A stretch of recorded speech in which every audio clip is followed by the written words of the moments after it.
Hola mis queridas amigas, mi nombre es María Elena y hoy quiero contarles una historia sobre una abuela que una vez me habló de su propia abuela. Una historia que cambió para siempre la manera en que veo el amor, la fuerza y la familia. Recuerdo el día como se recuerda un temblor leve, con la sensación de que algo había cambiado y nadie lo quiso admitir. Yo era todavía joven, tenía 22 años, y la casa de mi abuela Lucía olía a café y a costura, a hilo gastado, a cera en el mantel y a lavandina mezclada con perfume barato.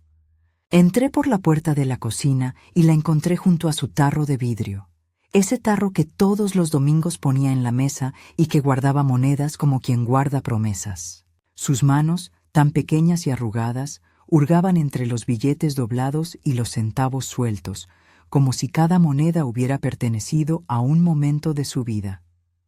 «¿Qué haces, abuela?», le pregunté sin pensar. Me miró con esos ojos que siempre le brillaban cuando contaba un recuerdo.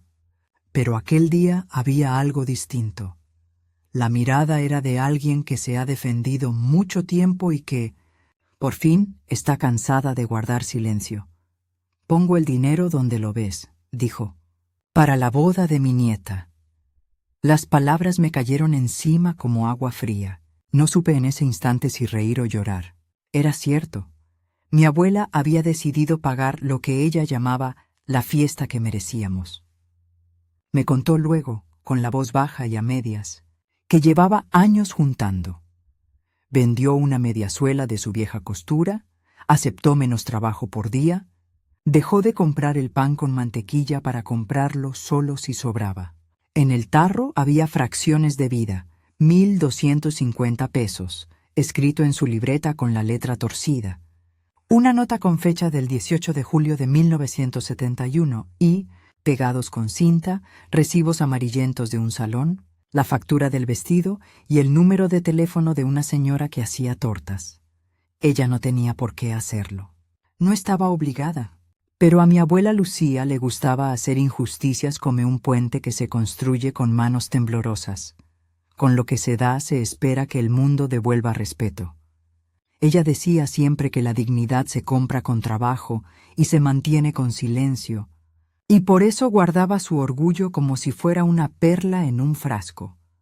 El tarro de cristal donde guardaba las monedas estaba rayado y pegado con un trozo de papel donde, en tinta desvaída, había escrito, «Para la fiesta, no tocar». Debajo, con bolígrafo, había una cifra final, 4,500 pesos. Era la suma exacta que le pedían para cerrar con el salón, la comida, la música y el vestido.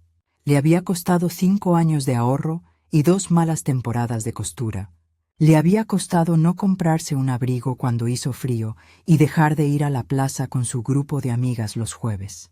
Cada sacrificio, cada tarde de coser hasta que la luz le doliera, estaba dentro de aquel tarro. «Lo pagué con lo que nadie esperaba», me dijo una tarde, mientras contaba la historia.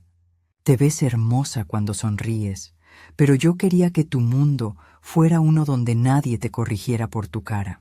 Yo creía que pagar la boda era poner una puerta abierta, que por quedarse a la sombra no te quitaran el derecho de entrar. Yo la miraba y me daba vergüenza decirle que yo no quería una gran fiesta. No porque no la desease. Me gustaba la idea de sentirme querida y vestida, sino porque la idea de que alguien pagara hasta el último centavo me hacía sentir en deuda de una forma que no sabía si podría pagar con palabras. Pero mi abuela insistió, «No es por el banquete, mi niña, es porque yo quiero que se vea que no nos olvidan». Y así lo hizo, facture tras facture, firma tras firma, su nombre en la ficha del salón, Doña Lucía Pérez, contribuyente, pagadora, abuela orgullosa. La casa donde vivimos todos esos años era pequeña, con un cuarto que servía de taller y otra habitación que mi abuela llamaba el cuarto del costurero. Ahí estaba la máquina Singer que había heredado de su madre, las agujas siempre alineadas como soldados, y en un cajón guardaba algo que para ella era sagrado, un collar de perlas viejas, con una cuenta faltante y un cierre oxidado. Esas perlas no brillaban como las de las joyerías, pero tenían peso y memoria. Mi abuela decía que cada perla era una señora que había cruzado su vida y había dejado un consejo. Las usaba solo en ocasiones que ella llamaba de honor. Hace días encontré otra cosa en el costurero. Una carta doblada, amarilla por el tiempo, con una caligrafía firme. La abrí con cuidado porque sabía que había promesas en aquella letra. Decía: recibo en conformidad.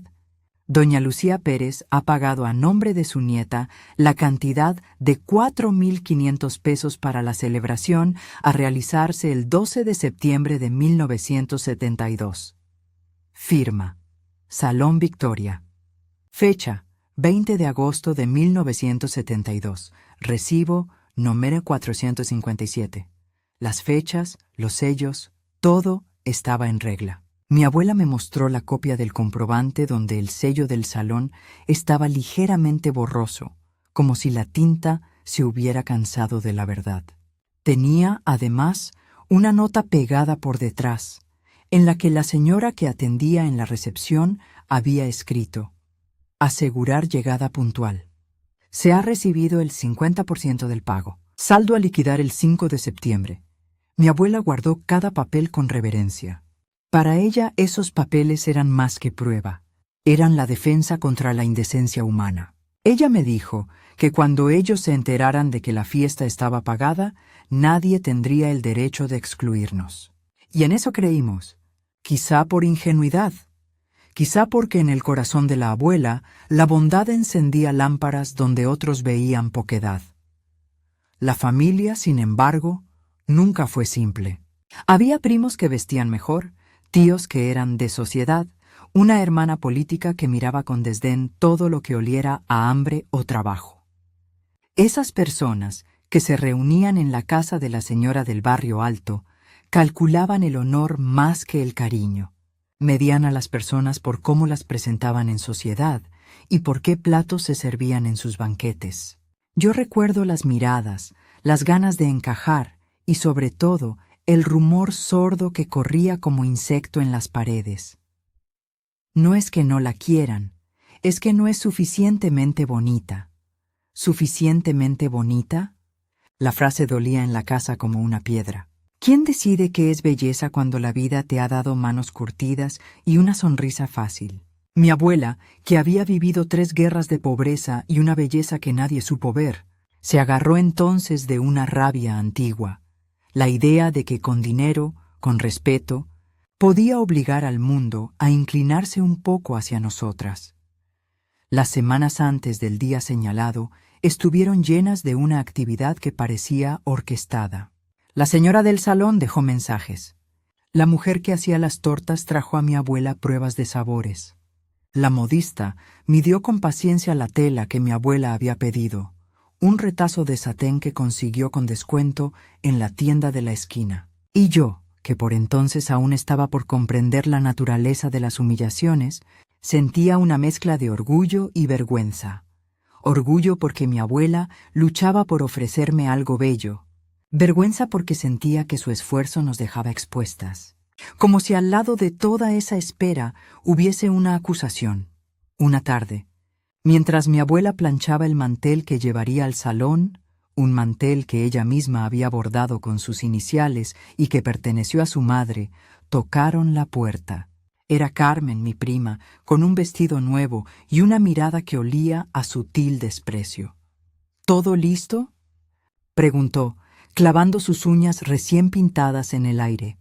Mi abuela sonrió como siempre sonreía, con la paciencia de quien sabe que las tormentas pasan y con el orgullo de quien guarda su arrojo para el momento justo. Todo listo, dijo. La fiesta será el 12 de septiembre. La música vendrá desde las 8.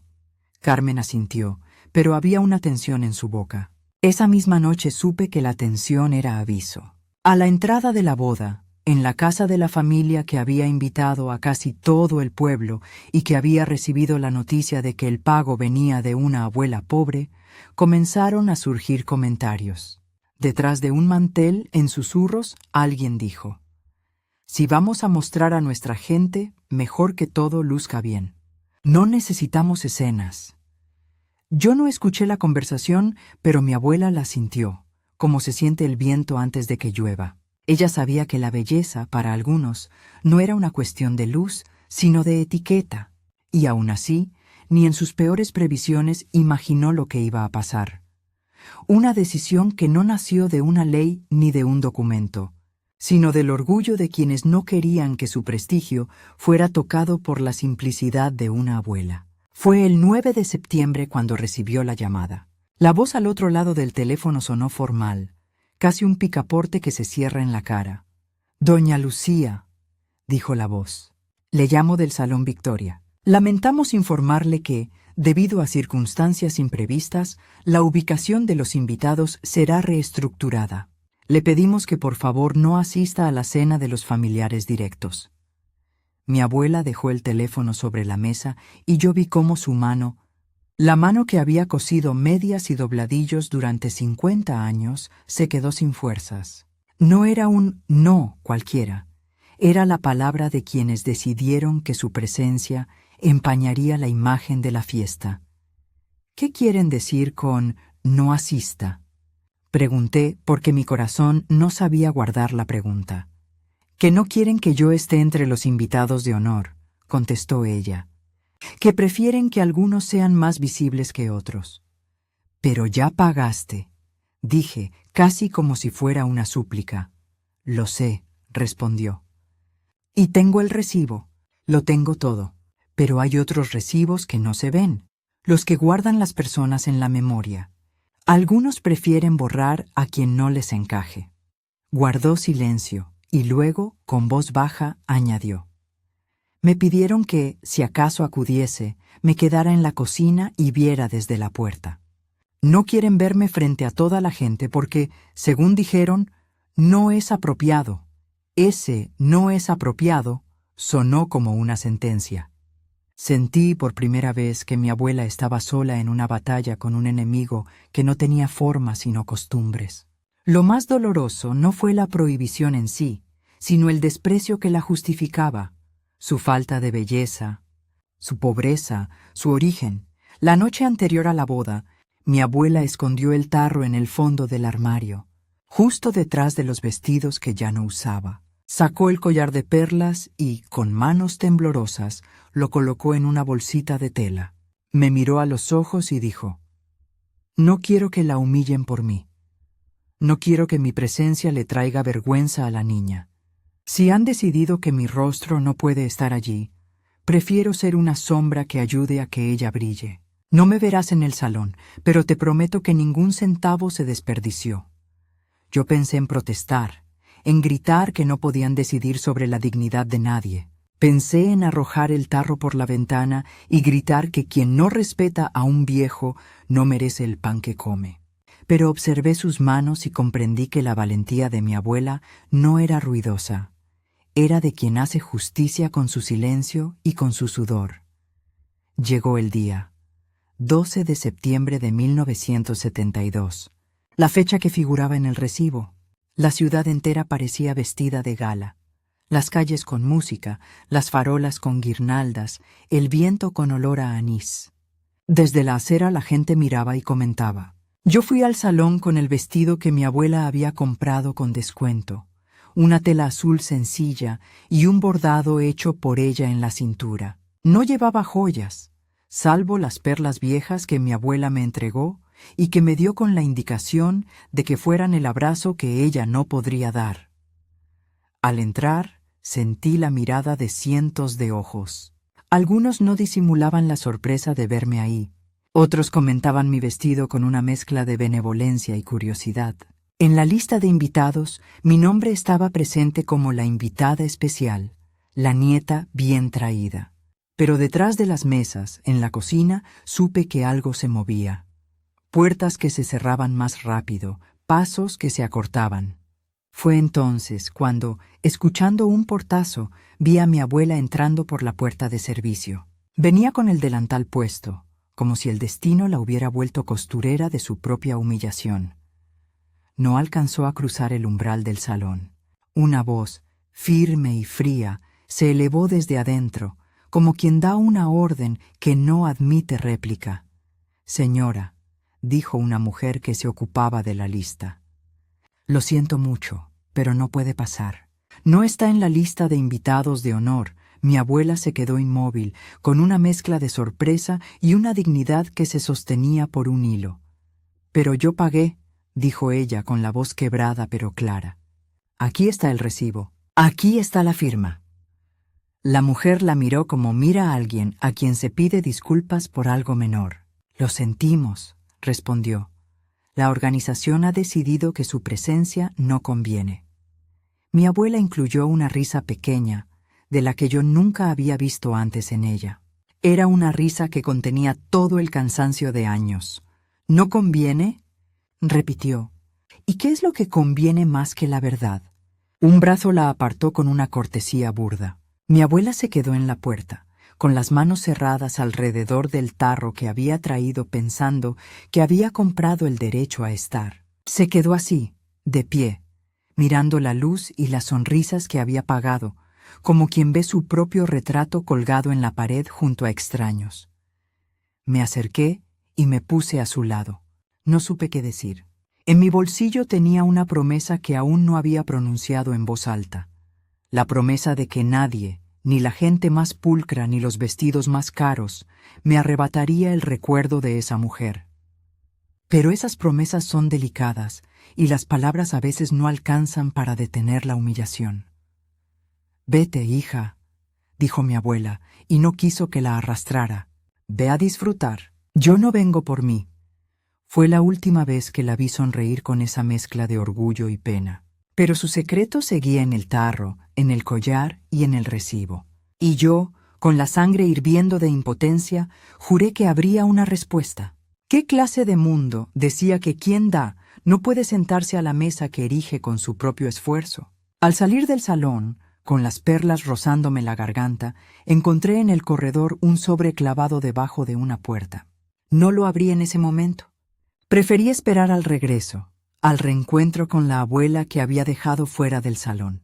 Pensaba tenderle mi brazo y decirle que a partir de entonces no permitiría que nadie la borrara. Pero lo que no sabía era que la verdad aún guardaba otra pieza.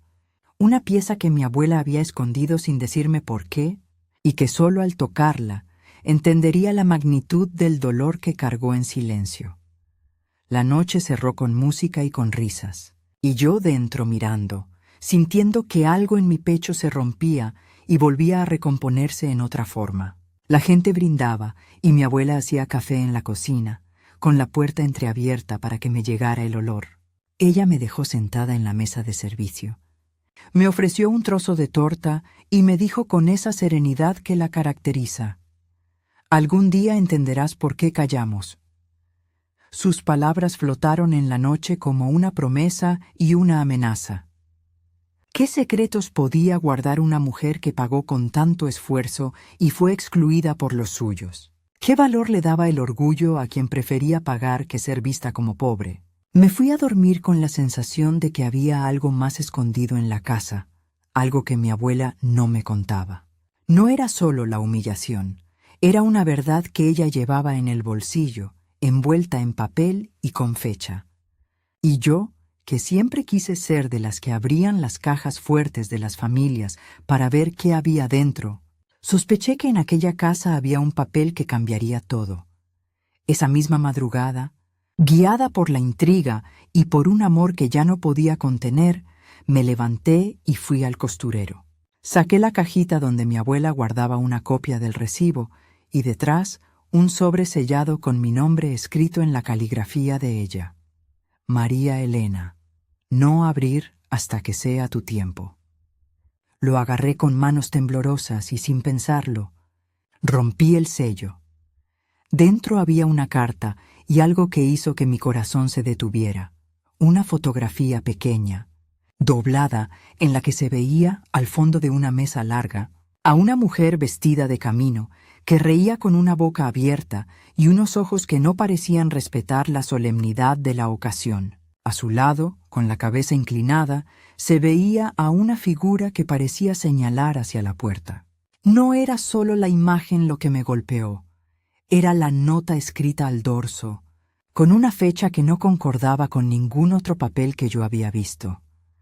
La carta, con tinta azul, decía: Mi querida María Elena, si algún día te prohíben mirar lo que con tanto trabajo hicimos, recuerda que la belleza que cuenta no es la que se pone en las mesas, sino la que se queda cuando todo pasa. Si lees esto, fue porque el mundo quiso ocultarme.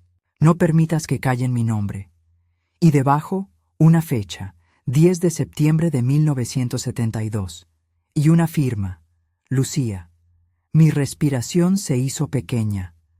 ¿Qué había pasado entre el 10 y el 12 de septiembre? ¿Qué había hecho que, a pesar de tener recibos y monedas y pruebas, la excluyeran de su propia obra? La fotografía tenía un detalle. Detrás de la mujer que reía, en el borde izquierdo, se entreveraba la mano de alguien doblando un sobre. Una mano que yo reconocía vagamente en las reuniones. Era la misma mano de quien días antes me había pedido que la abuela se quedara en la cocina. Sentí que el suelo cedía. ¿Cómo es posible que quien pone la mesa sea separado de ella por cuestión de apariencia? ¿Cómo era posible que la justicia fuese una mesa con mantel y no una palabra pronunciada en buena fe? La carta terminaba con una frase que se me quedó clavada. Si algún día te prohíben venir, guarda esta carta. Y cuando puedas, abre la caja donde guardé mi secreto. Delante de mí, en la oscuridad de la habitación, estaba la caja del costurero con la cerradura abierta, y dentro, bajo los hilos y las agujas, algo envuelto en un paño azul. Mi mano se acercó, lenta, a ese bulto, y al tocarlo, sentí que todo lo que yo creía saber de mi abuela se abría como una flor con pétalos de papel. Dentro había otra hoja, un papel doblado en 4 que olía a humedad y a tinta antigua. Decía en letras grandes: no quemar, no mostrar. Pero había algo más, una línea escrita en rojo, con una mala caligrafía que decía: si publican mentiras, que paguen su verdad. Mi corazonada se transformó en certeza. Lo que habían hecho con mi abuela no era solo una ofensa por belleza. Había un secreto mayor, uno que alguien había querido ocultar bajo la apariencia de etiqueta. Y yo, que aún no entendía del todo la profundidad de aquello, supe que la historia no terminaría con una torta ni con un brindis. Había mucho más por descubrir. La foto tenía un reverso que cambiaba todo. Hola, mis queridas amigas. Mi nombre es María Elena, y hoy quiero contarles una historia sobre una abuela que una vez me habló de su propia abuela. Una historia que cambió para siempre la manera en que veo el amor, la fuerza y la familia. Cuando abrí aquel papel y vi la fecha del 10 de septiembre de 1972, sentí que el tiempo había dejado un hueco en la casa. No podía quedarme quieta. La sangre me pedía justicia y la memoria me pedía paciencia. Guardé la foto y la carta en el delantal de mi abuela y salí a buscar respuestas como quien sale a buscar agua en tiempo de sequía, con la urgencia de quien sabe que cada minuto puede borrar una huella. Fui primero al salón, al lugar donde todo había tomado forma y donde tenía que existir, por fuerza, alguna prueba más. El Salón Victoria no había cambiado mucho.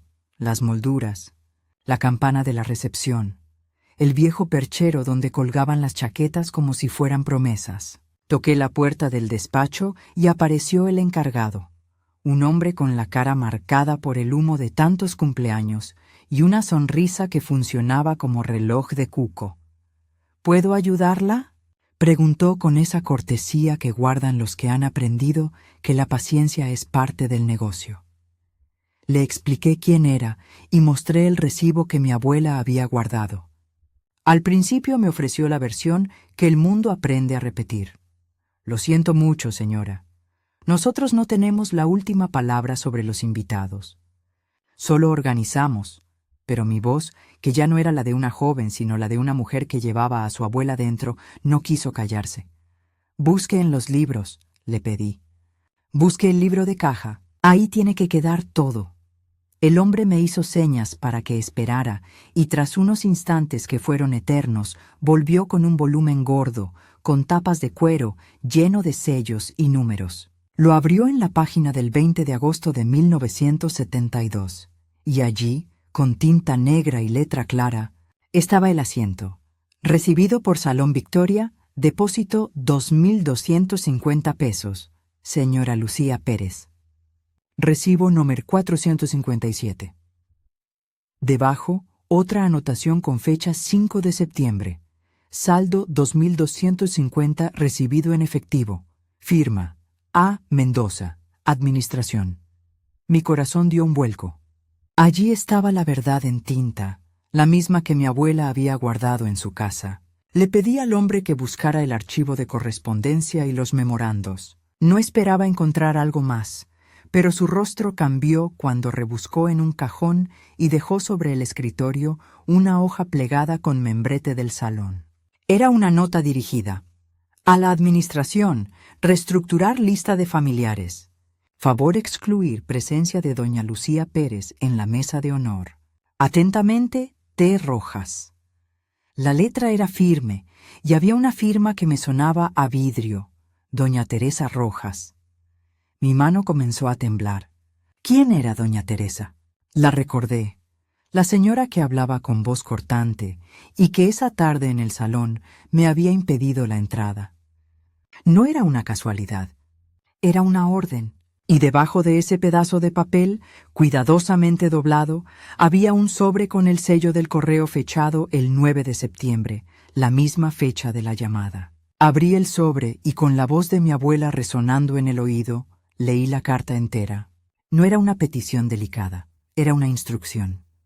Había frases medidas, como trapecistas que no se quiebran, y líneas que olían a cálculo. La presencia de la señora Pérez dañaría el decoro y la imagen de la familia. Se ruega máxima discreción. No era solo clase, era una decisión meditada. Sentí el aire helado en la nuca. ¿Cómo se atrevía alguien a pedir que una mujer que había pagado la fiesta fuera borrada de la foto? ¿Qué tipo de desprecio es ese que firma en papel libre de mancha? Encontré además un papel que el administrador había escondido sin querer. Era un recibo secundario, escrito a mano. Recibido, por orden de T. Rojas, contraentrega. 1.500 pesos a nombre de Servicio de Reestructuración. La palabra reestructuración se volvió terrible en mi boca. ¿Cuánto dinero se necesitó para que el evento cambiara sus reglas? ¿Cuántas manos recibieron un peso para voltearse y mirar hacia otro lado? Mi intuición, alimentada por la ira y el amor, me llevó a buscar en la casa de doña Teresa. La encontré, claro, en el barrio alto, con un jardín que olía a glicina y a pasteles que no bajan de precio. Me sentó en su sala, donde las tazas sabían a copa y el aire a juicio. Ella me miró con esa calma que tienen los que creen que el mundo fue hecho para ellos. ¿En qué puedo ayudarla, señora?, preguntó con esa sonrisa que es a la vez cuchillo y espejo. Vine por la carta que usted mandó al Salón Victoria, dije, con la serenidad que se agarra a la garganta como un ancla. Vine porque en el salón encontraron su nota y en la casa de mi abuela hay un recibo. ¿Por qué mandó usted que la excluyeran? Sus ojos pasaron de la taza de té a mi cara, como quien pasa la mano por una tela y busca un hilo suelto. Eso es un asunto de etiqueta, niña, replicó. No es conveniente que ciertas imágenes aparezcan juntas en sociedad. ¿Imagen?, pregunté. ¿Quién decide la imagen más que la gente misma? Ella soltó un pequeño suspiro, como quien reniega de la ignorancia de los demás, pero no me soltó la verdad. En lugar de eso, pasó a hablar de conveniencias, de posiciones y de tradiciones. Yo sentí que sus palabras eran un barniz fino que escondía un veneno. Volví a la casa con más preguntas que respuestas. Las piezas que había encontrado en el salón encendían sospechas, pero aún no eran una prueba que hundiera la mano de quien había planificado la exclusión. Necesitaba algo que conectara la carta con una intención más oscura. Un pago. Una orden de alguien que pensó que la vergüenza compra voluntades. Esa noche, mientras la casa dormía, le pedí a mi abuela que me contara más de su pasado. Ella, con la paciencia de quien entrega una receta, empezó a hablar de su propia abuela, la anciana que le enseñó a coser y a guardar perlas, y de un secreto que había estado enterrado como se entierran las semillas que no se quieren ver salir. Tu bisabuela, dijo Lucía en voz baja, tuvo una disputa grande con la familia de Teresa hace muchos años. Decían que había manchado el apellido y por eso la marginaron. Pero tu bisabuela dejó algo. Una caja con papeles sobre tierras y un manuscrito donde contaba cómo le habían quitado lo que le pertenecía. Mi cabeza dio vueltas. Tierras. Documentos de propiedad. ¿Sería posible que esa reestructuración fuera para ocultar algo más que una cara en una foto? ¿Sería posible que la humillación tuviera por detrás la intención de borrar una memoria que daba derechos? La noche se volvió espesa con esa posibilidad. Recordé la línea en rojo que había visto en el paño azul. Si publican mentiras, que paguen su verdad. ¿Dónde está esa caja? Pregunté sin poder controlar la ansiedad. La enterré en el doble fondo del costurero, contestó. La tuve escondida porque temía que la quemaran. Ahí están los papeles del título de la tierra y cartas que prueban que nos hicieron trampa. Pero si salieran a la luz, se quedó callada. Preferí pagar la fiesta y vivir con la herida. Su silencio fue un golpe. Pagar la boda había sido su modo de mantener la memoria con honor. Pero ahora, con la carta de doña Teresa y el recibo del salón, empecé a entender que había otra herida. Alguien no solo nos había sacado de la mesa, sino que había intentado borrar nuestro derecho. Abrí el doble fondo del costurero con manos temblorosas y saqué la caja envuelta en paño azul. Dentro, entre telas y botones, había un libro de cuentas, un título de propiedad con sello municipal y una serie de cartas dirigidas a Señor Juez y a SRES del registro. Las fechas eran antiguas: 1948, 1952, 1961. Allí estaban las pruebas de que la propiedad donde hoy se levantaba la casona de don Hernán, pariente lejano de doña Teresa, originalmente pertenecía a la familia de mi bisabuela. Había también unas cartas amenazantes donde se decía: si no vende, la haremos ver como lo que no es. Eran palabras que, 30 años después, se convertían en la excusa perfecta para reparar el pasado con una humillación presente. Mi pulso se volvió un tambor. Si estas cartas y este título eran verdaderos, entonces la intención detrás de la exclusión era doble: proteger una mentira, una usurpación de tierra y mantener un prestigio que se había comprado con la deshonra de otros. Guardé los papeles en mi bolso y me dirigí al registro público. Allí me atendió una mujer joven que, al ver los sellos y las fechas, palideció. Rebuscó en los archivos y encontró algo que me heló: la escritura original, registrada en 1946, con la firma ilegible de quien había impuesto la venta. Pero al hacer una comparación, la joven funcionaria se llevó la mano al mentón y murmuró: esta firma coincide con la de una transcripción hecha en 1962, donde se nota un agregado. Hay alguien que trabajó en la oficina y que copió ese documento antes de que se hiciera el traspaso definitivo.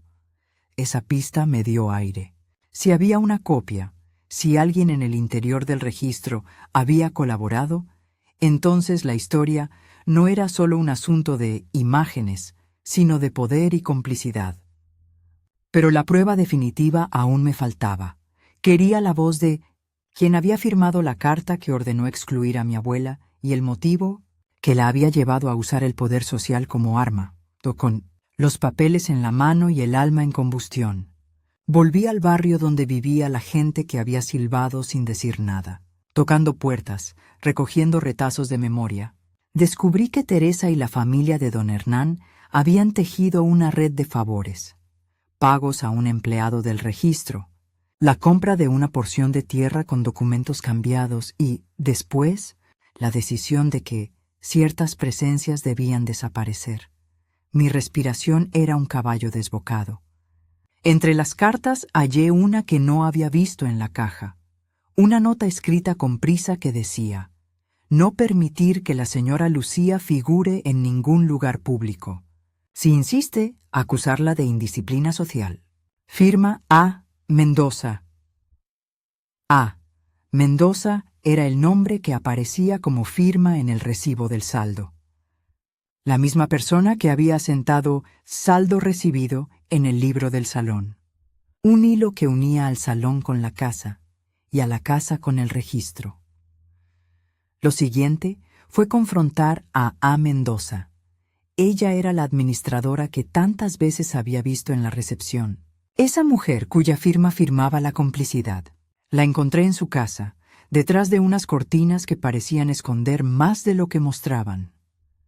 No sé de qué habla, dijo al principio, como si hubiera acordado con el silencio una alianza. Pero yo tenía el recibo, la nota, el título y la carta de mi abuela. Se me ocurrió que la manera de vencer la vergüenza es con la evidencia. Le mostré todo. Al verla, sus manos se enredaron en la bolsa y su rostro perdió el barniz. Fue doña Teresa, murmuró al final. Ella dijo que la gente del barrio tendría que entender quién es quién. Me pidió que lo arreglara. Dijo que la presencia de la señora Pérez arrasaría la imagen. ¿Y usted aceptó?, pregunté, sin elevar la voz. Acepté porque me ofreció ayuda para pagar deudas de la empresa, confesó. Me dio 1,500 pesos para servicios. Me dijo que era para evitar un escándalo. Yo tenía deudas, acepté. No pensé en la familia. Solo pensé en que las cuentas se pagaban. Esa confesión fue como encontrar una llave en la oscuridad. La administradora había firmado algo, había cobrado dinero, y por miedo o por necesidad había silenciado el acto. Pero aún faltaba la prueba que permitiera decir: esto fue planificado. ¿Dónde estaba la prueba final? ¿Dónde estaba la mano que escribió «No está en la lista de invitados de honor»? Al salir de la casa de Mendoza, me topé con Carmen, mi prima, que caminaba apresurada. Le pedí que caminara conmigo. Ella, que había lucido aquel día un desprecio elegante, ahora parecía distinta. Sus ojos se habían vuelto agua estancada. ¿Por qué hicieron esto?, le dije sin rodeos. No fue culpa mía, respondió, con la voz que intentaba disfrazar la culpa. Fue Teresa. Ella fue la que no quiso que tu abuela estuviera. Pero, y se detuvo. Hay algo que no te han contado. Tu abuela fue acusada, hace años, de haber retenido dinero que no le pertenecía. La sangre me heló.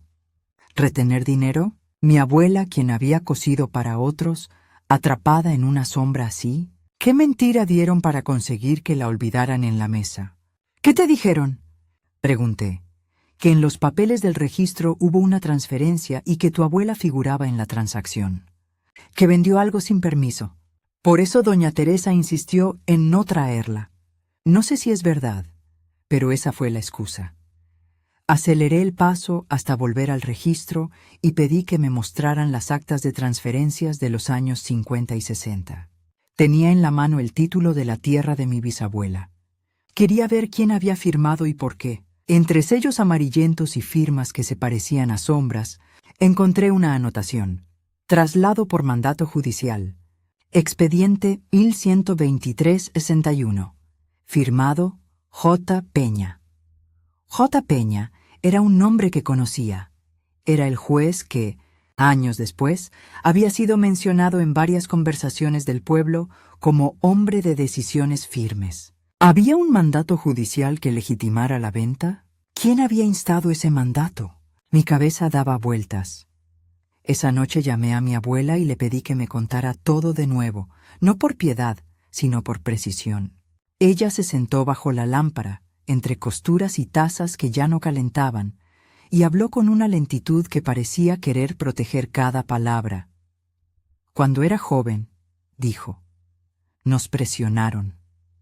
Dijeron que si no vendíamos nos harían ver como ladronas, que la familia de allá arriba, señaló con la barbilla hacia la casa que aún conservaba un porche blanco, tenía testigos que dirían lo peor. Alguien se presentó con papeles y nos ofreció dinero. Mi madre creyó que era mejor vender que soportar el juicio. ¿Hubo tribunal? Pregunté. Hubo papeles y firmas. Ellos contaban con hombres en los lugares correctos. Y cuando nos quedamos sin casa, juré que no iba a pelear con hierro por hierro. Preferí coser y guardar mis perlas. Pero llevo la prueba, y si el mundo quiere mi silencio, le daré lo que pide. Mi trabajo, mi sudor. Pero no mi vergüenza. La rabia me subió como lava. ¿Cómo podían haber comprado a la gente del pueblo con miedo y dinero? ¿Cómo podían usar la administración de un salón para cubrir una usurpación? Tenía en mis manos casi todas las piezas. El título original, las cartas amenazantes, el memorando de Teresa, la confesión de Mendoza y la nota que justificaba la exclusión por motivos de imagen. Todo apuntaba al mismo hilo, una construcción de prestigio edificada sobre la humillación de otros. Sabía que para la gente el espectáculo era más fuerte que la verdad. Si quería que el pueblo entendiera, tenía que llevar la verdad donde doliera, en la misma mesa donde mi abuela había sido dejada afuera. Y así lo decidí. Llevé copias del título, las cartas y la nota a la barra del salón. Imprimí un pequeño panfleto con las transcripciones y lo doblé como quien guarda pan en la canasta. El plan era simple: presentarme durante la recepción, abrir la caja del costurero y dejar que los papeles hablen. En mi bolsillo llevaba el tarro vacío, ya vacío en señal de que no pedíamos nada más que la verdad. Cuando entré al salón, las miradas volvieron a posarse sobre mí. Esta vez no traje perlas para ocultar vergüenzas. Traje papeles para romper silencios.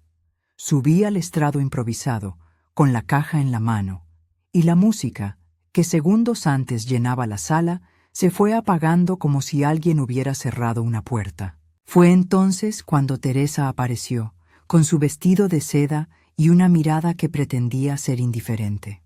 Yo la miré y dije en voz clara: «Doña Teresa, ¿usted ordenó que la abuela no entrara?» La sala contuvo el aire. Doña Teresa asintió con la cabeza, como quien acepta la pregunta sin pelearla. «Lo hice por la familia», contestó. «La familia debe proteger su imagen». Yo saqué el título, mostré los sellos, enseñé la carta dirigida al salón y le dije en voz que no tembló: «Usted mató la memoria y llamó polvo a la verdad». Pagó para que mi abuela no se sentara en la mesa que ella misma pagó.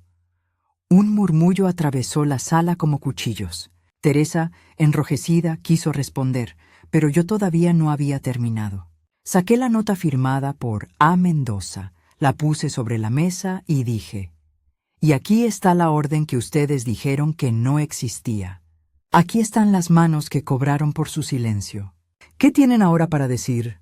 Teresa se llevó la mano a la garganta, y por primera vez la compostura se le resquebrajó. Se acercó una mujer que había estado en la organización, con la cara blanca y la voz temblorosa, y murmuró: «No es solo eso. Hay algo más. Hay un documento que, si sale a la luz, cambiará todo». La sala se hizo de nuevo silencio. Yo sentí que la tierra se partía bajo mis pies. ¿Qué podía ser peor que haber pagado para borrar a alguien de la mesa? ¿Qué secreto guardaban capaz de hacer temblar incluso a doña Teresa? Quise hablar. Quería gritar que ya no se permitía más humillaciones, que la verdad era el único vestido digno. Pero antes de que pudiera decir una palabra, alguien en la puerta levantó un sobre blanco y anunció con voz que resonó: «Si creen que esto se queda aquí, escuchen». La voz era de alguien que no esperaba. La hija menor de doña Teresa, con un sobre en la mano y la cara pálida. Yo di un paso adelante. El sobre tembló en sus dedos. Dentro, una hoja doblada que él abrió con manos que no sabían si temblar o sostener la vida. La decisión que tomaron al otro lado de la puerta y lo que esa hoja contenía cambiaron la dirección de todo lo que creíamos saber. Hola, mis queridas amigas. Mi nombre es María Elena y hoy quiero contarles una historia sobre una abuela que una vez me habló de su propia abuela.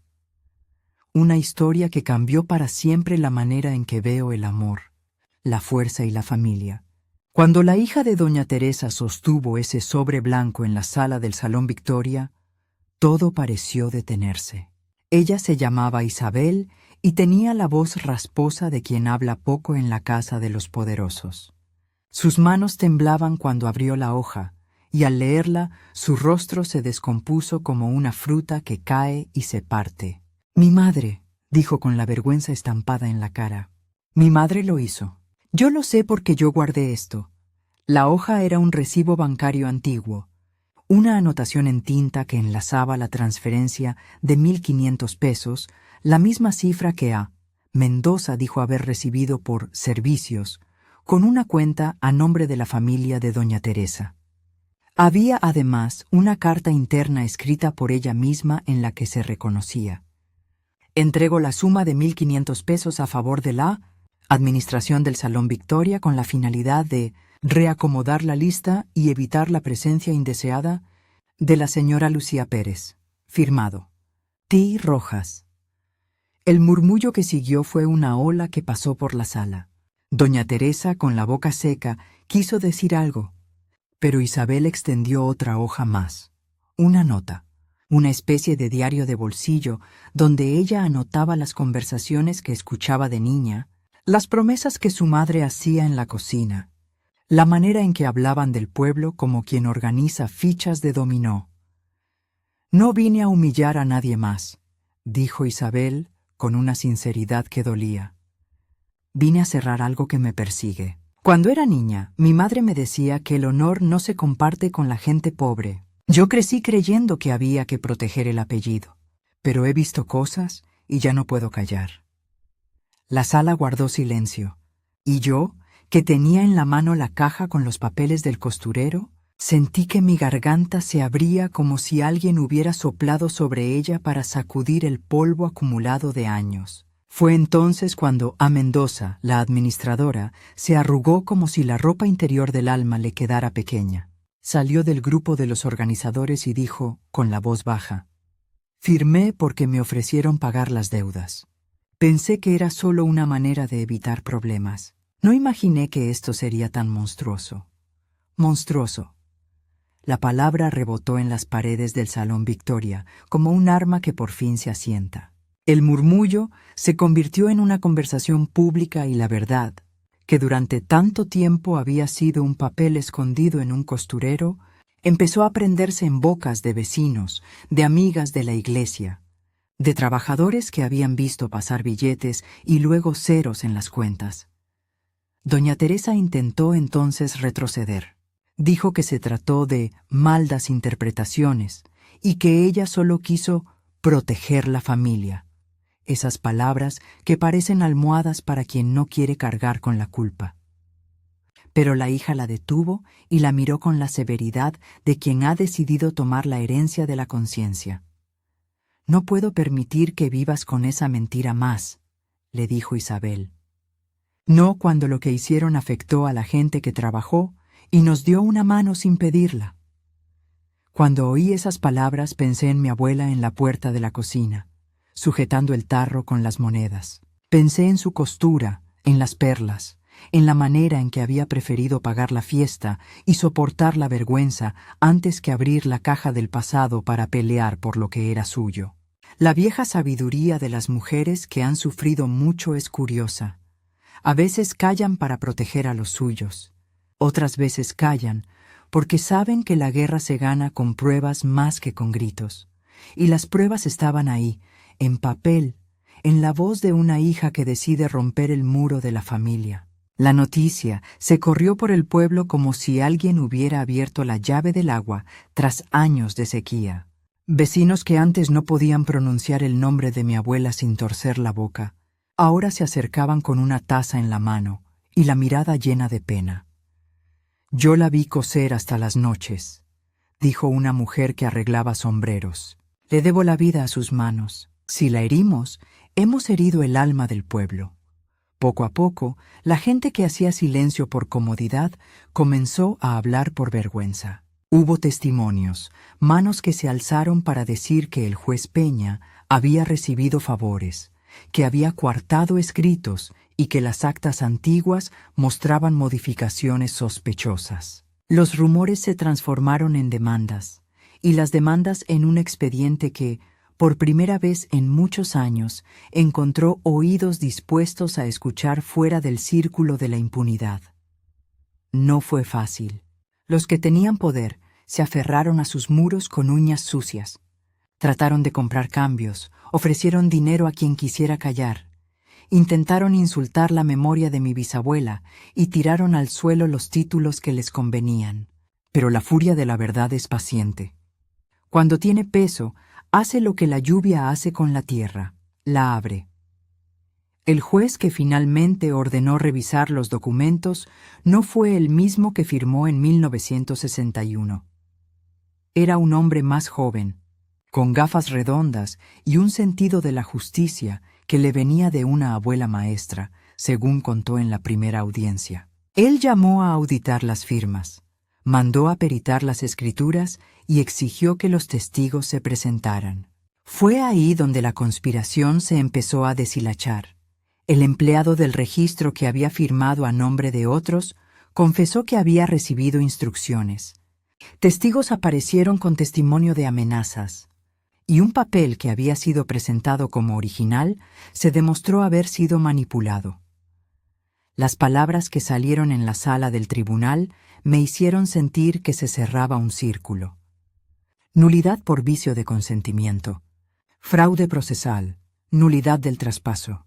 Cada término legal era como un pedazo de vestido que volvía a coser lo que les habían rasgado.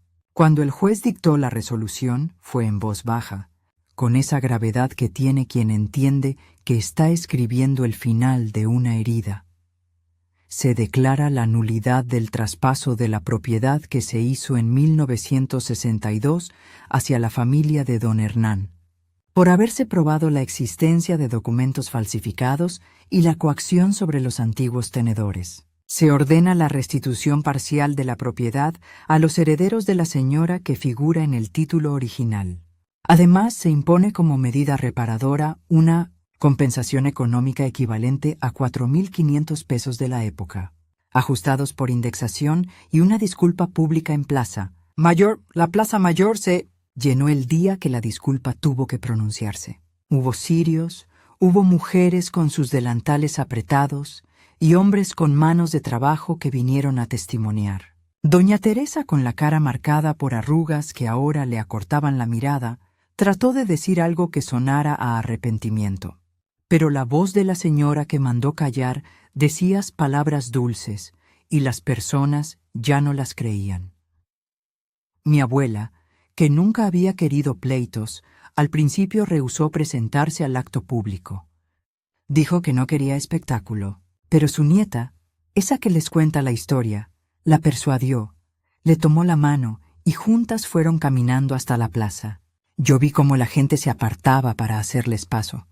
La misma gente que antes prefirió callar, ahora aplaudía la dignidad de una mujer que había preferido juntar monedas antes que pedir limosna.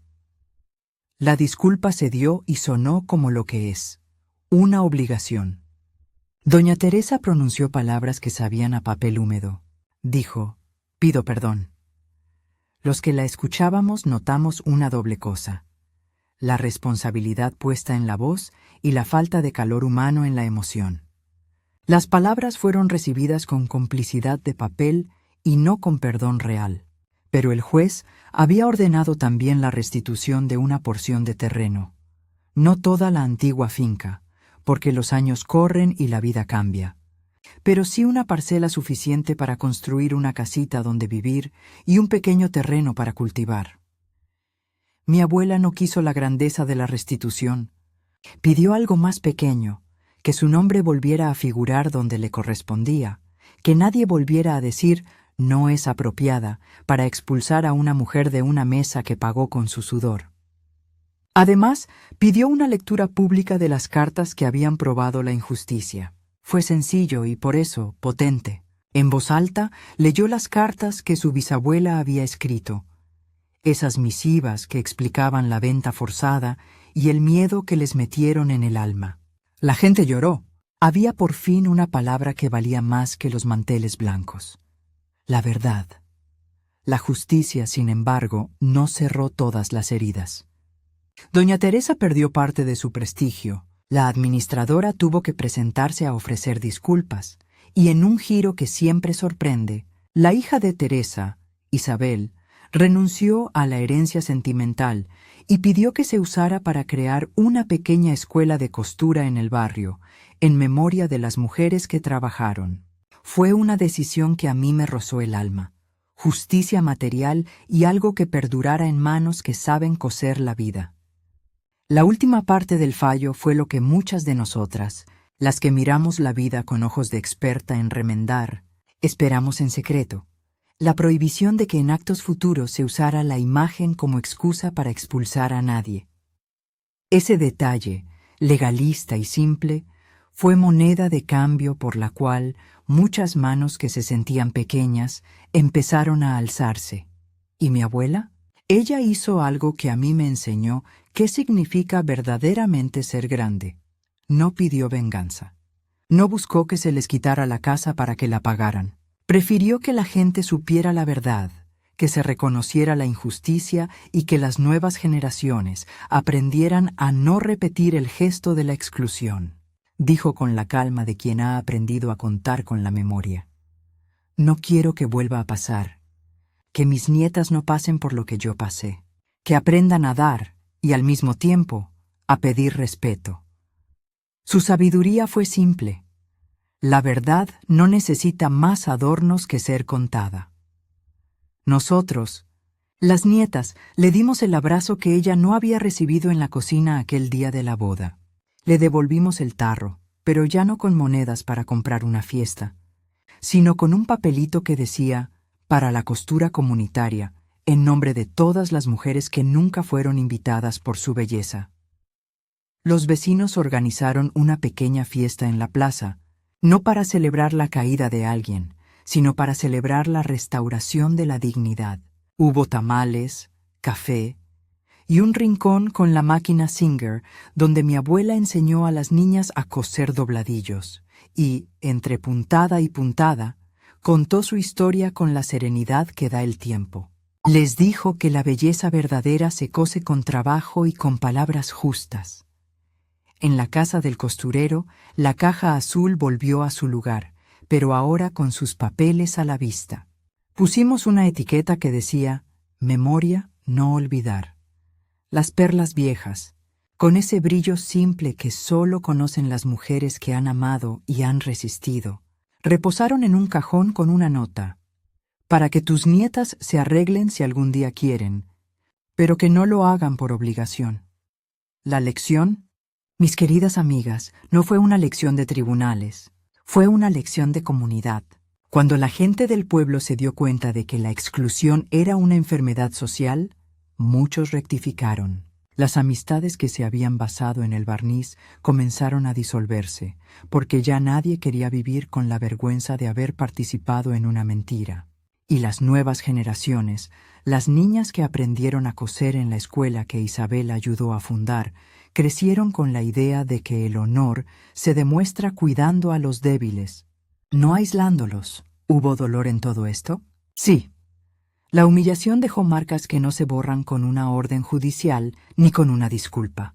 Pero hubo también reparación, la lectura pública de las cartas, el regreso de un pedazo de tierra, la creación de la escuela y, sobre todo, la recuperación del nombre de mi abuela en la memoria colectiva. Ella volvía a ser Lucía, no la que pagó y fue borrada, sino la que pagó porque amaba y rescató la memoria. Al final, mi abuela se sentó en la mecedora de la casa, con sus manos ya más arrugadas que cuando comenzó la historia, y me dijo algo que guardo como quien guarda un secreto de familia. A veces, mi niña, la justicia llega tarde, pero llega, y si llega con el esfuerzo de muchos, se queda. La justicia que llegó no fue perfecta. Tuvo agujeros, tuvo nombres que nunca fueron pronunciados con la severidad que merecían, pero trajo algo que la plata no puede comprar: restitución de dignidad. Y en esa restitución hubo también algo que a mí me cambió. Entendí que las abuelas no hacen solo recetas ni tejen historias. A veces hacen puentes para que las nietas crucen y no tropiecen con las mismas piedras. Mis manos ya no tienen la fuerza de antes para coser lentejuelas en los vestidos, pero sí tengo la firmeza para decir tu nombre cuando alguien intenta olvidarlo. Y por eso les cuento esto, porque la memoria es una protesta silenciosa que debemos mantener viva. Si esta historia tocó tu corazón, compártela con alguien que valore sus recuerdos familiares. Y no olvides suscribirte. Este viejo corazón aún tiene muchas historias que contar.